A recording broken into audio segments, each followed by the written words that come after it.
I've got some data here that says in 2012, the government had notified to Uttarkashi watershed of the Bhagirathi as an eco-sensitive zone. Nothing has been done so far. 2020, the HPC and its report was also tabled in front of the Supreme Court. So much of work has been done, but it seems like the local authorities on the ground, they've not been paying heed to the recommendations of this report. Now, finally, when it comes to accountability, because we do need to hold somebody accountable for something like this, who's going to be held accountable for something like this?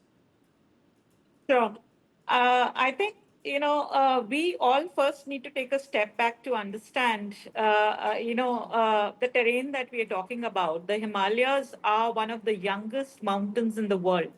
They have not developed and they are not as strong as the Alps or the Andes that we were to talk about in the world. So, ideally, if we were not to make them stable, there would be repercussions with regards to what we are basically observing because of the massive deforestation encroachment that we see that has happened around in the mountains. Rather than basically protecting the ecosystem and the fragile regions that we are talking about, the state has gone ahead sometime, easily 10 to 15 years back when the state was, newly constituted, etc., demarcating these special economic zones where possibly the state is in the interest of going for massive development and including road construction that is busy going around, across the state where we are rampantly damaging the very structures on which everything is built, Absolutely. and therefore we are seeing the consequences of it. And of course, climate change has its impacts, and we are basically seeing those impacts taking the shape of such floods and destruction that we see around us. But Abhinash Mohanty, let us understand, there are some real sensitive glacial lake formations in Uttarkashi alone. Near Nepal border, you've got several of those. NDMA data suggests that many of these are highly sensitive, some less sensitive, but about a few of them highly sensitive. I'm talking tomorrow.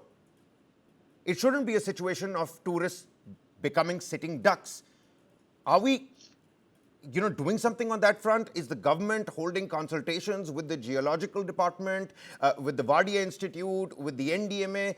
We've got some coveted institutions. Are researches being carried out? And is the government paying heed to all of that? Because this 2020 HPC report, it seems like, has gone to complete waste. Kabir, to be very honest, government is actually trying a lot in terms of managing Then, this then where are the disaster. India, lapses? Where are the lapses? I mean, you exactly. I'm coming to that point.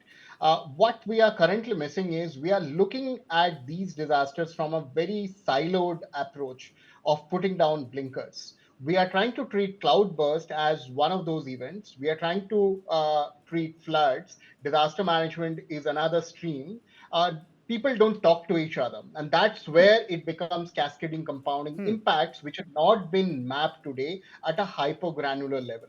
The geologists do not speak with climate scientists do not speak with the national disaster management authorities or the NDRFs. So that combination of doing a hypergranular risk assessment, number one, and also understanding the cascading and compounding impact, where what happens on a scenario basis, what you just rightly pointed out, if tourist inflow is there or influx is there, what are the, I mean, if you go to Japan, if there would be an earthquake, a 3-year-old kid knows what to do.